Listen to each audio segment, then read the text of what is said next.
10일 정결한 짐승과 부정한 짐승 모든 먹는 것들로부터 정결하여라. 출애굽 제2년째 되던 해의 정월 중순쯤 성막이 건립되어 주께 봉헌되고 제사장 위임식과 취임식을 모두 치른 뒤였다. 시내산에 도착한 날로부터는 대략 10개월이 흐른 시점이고 처음 출애굽한 날로부터는 대략 1년이 흘렀다. 다음 날 주께서 모세와 아론을 성막으로 부르셨다. 두 제사장은 남아서 분부를 기다리도록 했다. 모세와 아론 두 사람은 성막으로 나아갔다. 아론은 하루 만에 바싹 늙어버린 것 같았다. 슬픔을 드러내지 않으려는 의연한 모습이 모세에게는 오히려 더 측은하게 보인다. 형님, 힘드시지요? 제사장 가문의 엄격하고도 외로운 길을 걷고 있을 뿐이요. 아론의 대답은 정답 같기도 하고 엉뚱한 동문서답 같기도 했다. 그러나 모세는 그 말 뜻을 이해한다. 제사장 가문은 제사 사역을 통해 하나님과 백성들 사이에서 중재자로 일하면서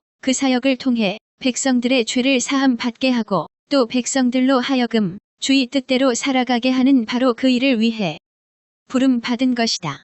그러기에 제사장들은 개인의 기쁨을 드러내거나 개인의 슬픔에 너무 연연해서는 안 된다. 아론은 자식을 땅에 묻은 고통을 묵묵히 감당하려 애쓰고 있으니 너무 걱정하지 말라는 뜻을 그렇게 표현하고 있었다. 그러는 사이에 둘은 성막에 도착했다. 하나님께서 성막 안에서 말씀하신다. 오늘은 내 백성들이 음식을 통해 정결을 유지하는 법을 말하려 한다. 너희들은 내 선민이요 나를 닮아 거룩한 민족이 되어야 하느니라. 주님은 지극히 거룩하신 분입니다. 그렇다. 그러기에 내 백성 된 이스라엘도 음식에서조차 이방 민족들과는 거룩하게 구별되어야 한다. 육지 짐승의 정결과 부정에 관하여 하나님께서는 이스라엘 백성들이 모든 먹는 것들로부터의 정결을 유지하는 규례에 관해 말씀하셨다. 하나님의 말씀을 요약하면 이렇다. 육지 짐승 곧 포유류 가운데 먹을 수 있는 정결한 짐승은 두 가지 조건을 모두 갖춰야 했다. 1. 발굽이 갈라져 쪽발이 된 짐승이어야 했다. 2. 되새김질을 하는 반추 동물이어야 했다. 되새김질은 한 번 먹은 음식을 다시 토해내서 되씹는 것을 의미한다. 이런 두 가지 조건을 다 갖춘 짐승들은 소, 양, 염소, 사슴, 노루 등이다. 가나안 땅에 들어가서 이런 짐승들은 먹을 수 있었다. 그러나 두 가지 조건 중 하나라도 충족되지 않으면 부정한 짐승으로 분류되어 먹을 수 없었다. 낙타, 바위너구리, 토끼 등이다. 이것들은 되새김질을 하지만 굽이 갈라지지 않았기 때문에 부정하여 먹을 수 없었다. 이와 반대로 돼지는 굽이 갈라졌지만 되새김질을 하지 않는 짐승이라서 부정한 짐승으로 분류되었고 그래서 먹을 수 없었다. 오늘날의 과학적 지식으로 보면 토끼는 되새김질하는 반추 동물이 아니다. 하지만 레위기에 나타난 바 동물의 정결과 부정의 규례는 과학적이고 해부학적인 관점에서 살핀 것이 아니다. 토끼를 보면 계속 입을 오물거리는 모습이 마치 되새김질하는 것처럼 보이므로 외양적 관점에서 그처럼 분류한 것일 뿐이다. 이것은 고래가 물속에서 살기 때문에 물고기라고 분류하는 것과 같은 이치다. 레위기에 언급된 정결과 부정의 규례는 동물의 외양적 모습과 습성을 통해 성결의 원리를 가르치는 데 그 목적이 있었다. 그래서 그처럼 눈에 보이는 모습대로 분류했을 뿐이다. 그렇다면 하나님은 무엇을 근거로 어떤 짐승은 정결하다고 규정하고 어떤 짐승은 부정하다고 규정하시는가? 하나님께서 직접 그 이유를 밝히시지 않았기 때문에 무엇라고 분명히 말할 수는 없다. 하지만 자세히 살펴보면 아마도 각 짐승의 특징적인 모습과 습성을 통해 정결과 부정이 구분되었던 것으로 보인다. 정결한 짐승으로 분류된 조건을 갖춘 짐승들은 대체로 보기에 조용하고 성격이 평화로운 초식동물들이다. 반면 부정한 것으로 분류된 짐승들은 그렇지 못한 경향이 있다. 그런 동물들은 대개 그 모양이 불결하고 성격이 사나운 육식동물이거나 잡식동물이다. 말하자면 하나님은 이 같은 짐승의 모습과 습성을 통한 정결과 부정의 구분을 통해 이스라엘 백성들에게 성결을 훈련시키고 거룩함을 고양시키려고 의도하신 것이다. 이런 점에서 동물의 정결과 부정에 관한 레위기 규례는 거룩한 선민 이스라엘에게 정결과 부정의 원리를 가르치는 살아있는 자연교재라고 할 수 있다. 육지 짐승에 이어 하나님은 물고기 곧 어류의 정결과 부정에 관하여 말씀하신다. 물속에 사는 것들의 정결과 부정에 관하여 너희는 물속에 사는 것들 가운데서 지느러미와 비늘이 있는 것은 바다에 살든지 강에 살든지 무엇이든 먹을 수 있다. 하지만 바다나 강에 살더라도 지느러미와 비늘이 없는 것을 너희가 먹어서는 안 된다. 그런 것들은 부정하기 때문이다. 너희는 그것들의 죽음도 마땅히 피해야 하느니라. 물고기 가운데 먹을 수 있는 정결한 것들은 두 가지 조건이 모두 충족되어야 했다. 1. 지느러미가 있어야 했다. 2. 비늘이 있어야 했다. 두 가지 조건 중 하나라도 충족하지 못하면 부정한 물고기로 분류되어 먹을 수 없었다. 따라서 먹을 수 있는 정결한 물고기는 지느러미와 비늘을 다 갖추고 있어야 했다. 예를 들면 붕어, 잉어, 조기 등이다. 그렇지만 뱀장어, 조개, 굴 등의 페류, 가재, 새우 등의 갑각류, 오징어, 문어 등의 연체동물은 비늘 또는 지느러미가 없는 것들이기에 부정하여 먹을 수 없었다. 물고기에 이어 하나님은 날짐승 곧 조류의 정결과 부정에 관하여 말씀하셨다. 날짐승의 정결과 부정에 관하여 날짐승 가운데서 너희가 먹지 말아야 할 것들은 이러하다. 독수리, 수염수리, 검은 수리, 검은 소리개, 붉은 소리개 종류, 까마귀 종류, 타조, 올빼미, 갈매기, 매종류, 부엉이, 가마우지, 따오기, 백조, 펠리컨, 흰 물오리, 고니, 외가리 종류, 오디세, 박쥐 등이니라. 날짐승에 대한 정결의 조건은 구체적으로 제시되지 않았다. 하지만 부정하여 먹을 수 없는 것들의 예는 많이 드셨다. 하나님이 언급하신 조류 가운데서 먹을 수 없는 부정한 것들의 특징은 이러하다. 1. 날카로운 발톱이나 부리가 있어 육식을 하거나 썩은 고기를 먹는 거칠고 사나운 맹금류. 2. 외딴 데서 울고 있는 고독하고 구슬픈 새. 3. 더럽고 불결한 처소에 거하는 새. 위와 같은 모습이나 습성은 하나님의 거룩한 백성에게 적합하지 않기 때문에 식용이 금지되었다. 날짐승 곧 조류에 이어 하나님은 곤충류의 정결과 부정에 관하여 말씀하셨다.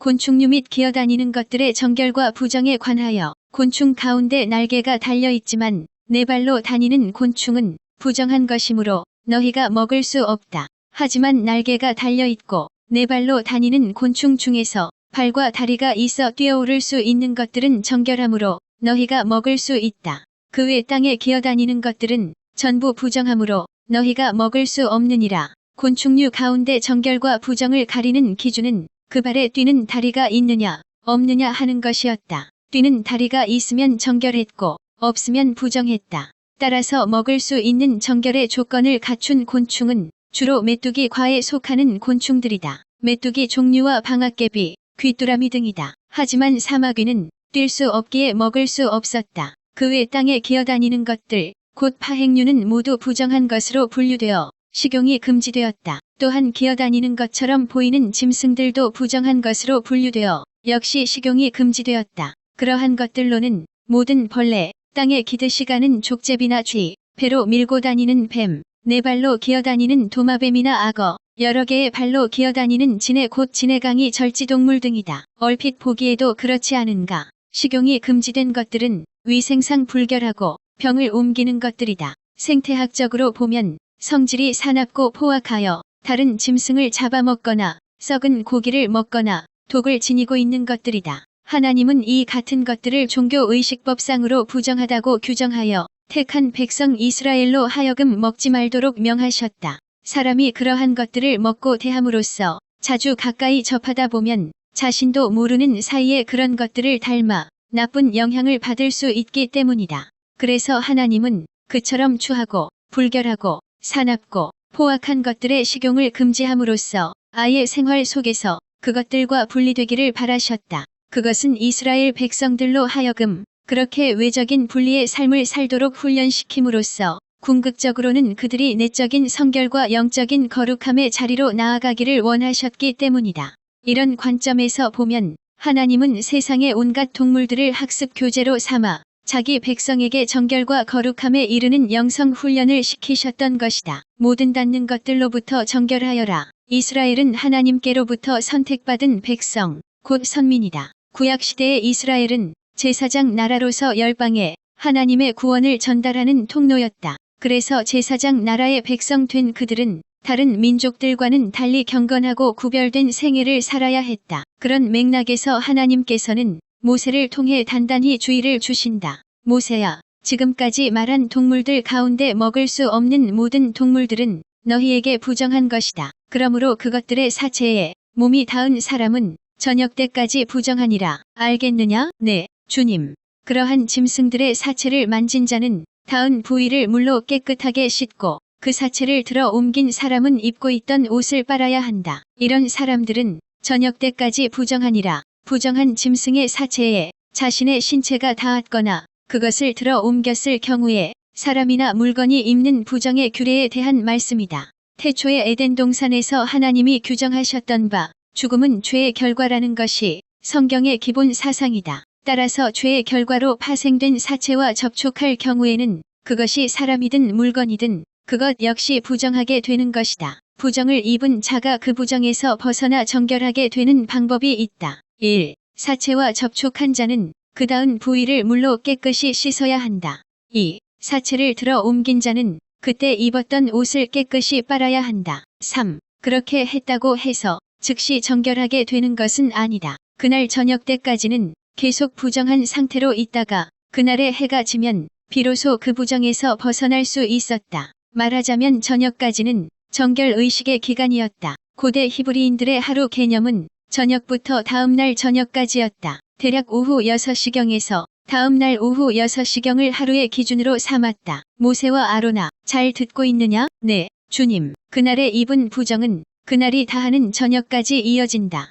저녁이 지나서 새로운 날이 시작되는 시점에 이르러서야 비로소 그날 입은 부정에서 벗어날 수 있음을 명심해야 한다. 모세와 아론의 대답을 기다릴 필요도 없이 사체와 부정에 관한 하나님의 말씀은 계속 이어진다. 땅 위에서 기어다니는 동물들 곧 두더지, 쥐, 큰 도마뱀 종류, 도마뱀 부치, 육지악어, 도마뱀, 모래도마뱀, 카멜레온 등의 동물들은 모두 부정하다. 이런 것들은 보기만 해도 흉측하다. 이런 것들이 죽었을 때 그 사체를 만진 사람은 저녁 때까지 부정하다. 조심해야 하느니라. 네, 그런 것들의 사체를 멀리하겠습니다. 그래야 한다. 또 그런 것들의 사체가 어떤 물건 위에 닿으면 그 물건 역시 부정하게 된다. 나무 그릇이든 옷이든 가죽이든 피륙으로 짠 자루든 어떤 것이든지 그 사체와 접촉하면 모두 부정하게 되느니라. 부정한 짐승의 사체에 닿을 경우에는 사람은 물론이고 물건들까지 부정을 입었다. 사체의 파괴적인 침투력을 보여주는 교훈이다. 달리 말하면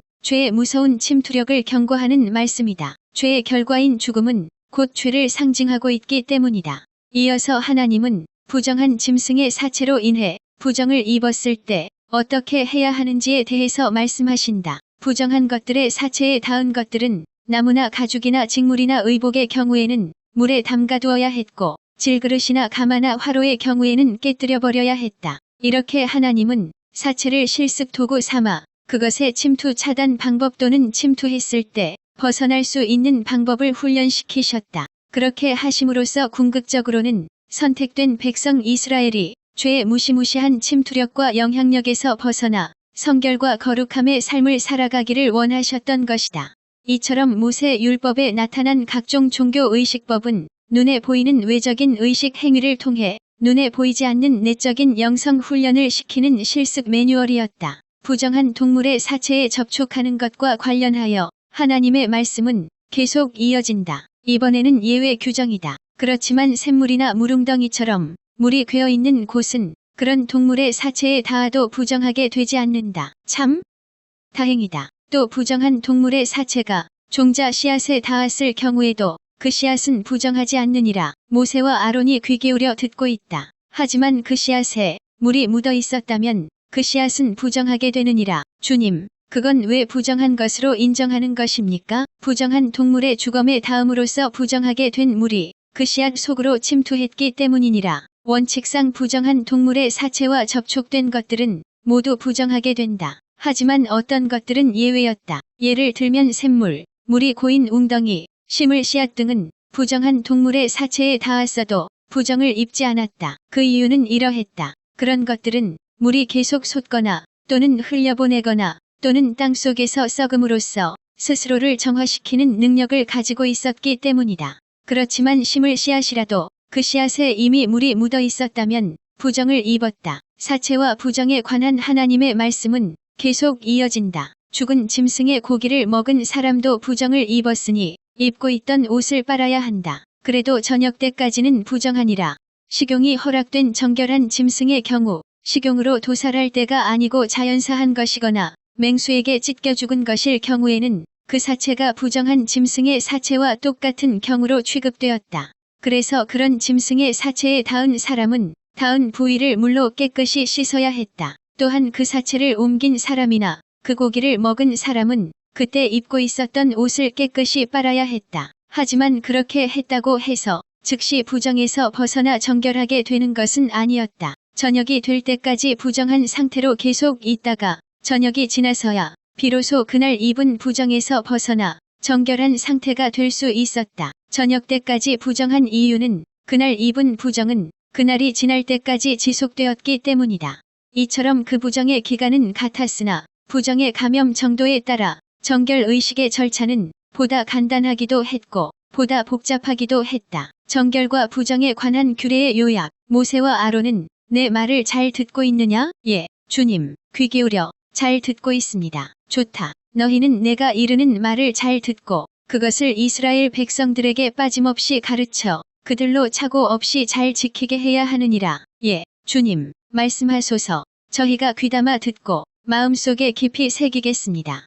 하나님은 지금까지 알려주신 짐승의 정결과 부정에 관한 규례, 그리고 그것들의 사체와 관련하여 부정을 입는 경우와 부정에서 벗어나는 방법 등에 대해 간략히 요약해서 다시금 말씀하신다. 특히 기어다니는 짐승의 부정에 대하여 강조해서 말씀하신다. 땅 위를 기어다니는 짐승은 모두 부정한 것들이다. 그러므로 그 고기를 먹어서는 안 된다. 땅에 기어다니는 것들에는 세 종류가 있다. 1. 배로 밀고 다니는 것들이다. 뱀, 지렁이, 구더기, 벌레 같은 종류가 이에 해당한다. 2. 네 발로 걷는 것들이다. 배를 땅에 밀착하여 마치 기듯이 걷는 것들이다. 두더지, 쥐, 고슴도치, 악어, 도마뱀 같은 종류다. 3. 여러 발을 가진 것들이다. 지네, 전갈, 거미 같은 종류가 이에 해당한다. 하나님은 이처럼 땅에 기어다니는 온갖 종류의 동물은 특히 가증함으로 절대로 먹어서는 안 된다고 강조하셨다. 그렇다면 하나님께서 이와 같이 온갖 종류의 동물에 대하여 먹을 수 있는 정결한 것들과 먹을 수 없는 부정한 것들을 구분하신 이유와 목적은 무엇일까? 두 가지 관점에서 생각해 볼 수 있다. 1. 건강과 위생의 관점에서 생각해 볼 수 있다. 식용이 금지된 부정한 동물들은 대부분 그 성격이 사납거나 생긴 모습이 흉측하다. 또는 병을 옮기는 것들이고 불결한 곳에 사는 것들이다. 뱀, 지네, 쥐, 돼지, 솔개, 악어, 고슴도치 등이다. 따라서 이런 종류의 짐승들은 사람의 건강과 인성에 해악을 끼칠 뿐 아무런 도움이 되지 않는다. 반면 식용이 허락된 정결한 동물들은 대부분 깨끗하고 유순한 동물들로서 사람의 건강과 인성에 좋은 영향을 끼치는 것들이다. 사슴, 양, 소, 노루, 메뚜기 등이다. 따라서 하나님은 짐승의 외향적인 모습과 드러난 습성을 통하여 정결과 부정의 외적인 형태를 교훈하시려고 하셨음을 알 수 있다. 물론 사람의 건강을 위한 위생학적인 배려도 포함되었다. 2. 종교적이고 영적인 관점에서 생각해 볼 수 있다. 정결과 부정을 분류한 레위기의 의식법은 각각의 동물에서 보이는 외향적인 모습과 습성에 기초한 것이다. 따라서 그것은 이방의 부패와 세상의 죄악이라는 부정에서부터 택한 백성 이스라엘을 정결한 백성으로 분류하기 위한 실습 지침서 같은 것이다. 다시 말해 외적인 정결과 부정의 의식법을 통해 내적이고 영적인 성결의 삶을 살아가야 한다는 것을 교훈하기 위해서다. 바로 이 같은 이유와 목적으로 하나님은 동물의 정결과 부정의 규례를 자기 백성들에게 알려주신 것이다. 아니나 다를까 하나님은 이 같은 규례를 주신 이유와 목적을 밝히 선포하신다. 나는 너희의 하나님 여호와니라. 내가 거룩함으로 너희도 거룩해야 하느니라. 5. 주님은 지극히 거룩하십니다. 그러므로 너희는 땅 위에 기어다니는 것들 때문에 너희 몸을 더럽혀서는 안 된다. 나는 너희의 하나님이 되려고 너희를 이집트 땅에서 데리고 나온 여호와니라. 진실로 내가 거룩하니 너희도 거룩해야 하느니라. 모든 동물의 정결과 부정의 규례에 대한 결론적인 말씀이다. 여호와 하나님은 이스라엘 백성들에게 거룩할 것을 요구하셨다. 그 까닭은 여호와 하나님 자신이 지극히 거룩하시기 때문이다. 다시 말해 거룩하신 여호와 하나님의 백성으로서 여호와를 섬기고 그분과 더불어 교제를 나누기 위해서는 이스라엘 백성들도 역시 거룩해야만 했다. 거룩의 기본 뜻은 분리다. 즉 모든 죄악과 부정으로부터 따로 떨어져 분리되어 있는 상태가 거룩한 상태다. 여호와께서는 본질상 모든 죄악과 부정으로부터 분리되어 계시는 거룩하신 분이다. 따라서 이제 이스라엘 백성들도 거룩해야 했는데 하나님은 그런 거룩함을 위한 훈련 과정으로 모든 부정한 것들로부터 분리되는 외적인 규례를 주셨던 것이다. 그것이 바로 레위기의 정결 규례다. 이제 하나님은 말씀을 맺으신다. 너희는 깨끗한 것과 더러운 것, 먹을 수 있는 것과 먹을 수 없는 것을 잘 구별하여 성별된 삶을 살아야 하느니라. 이스라엘 백성들은 이 같은 레위기의 정결 규례를 잘 지킴으로써 1차적으로는 외적인 거룩함을 이루어야 했다. 나아가 그런 외적인 거룩함을 통해 마침내 내적이고 영적인 거룩함에 도달해야 했다. 이것이 정결 규례를 주신 목적이요. 이스라엘 백성들이 정결 규례를 통하여 도달해야 할 최종 목표다. 12.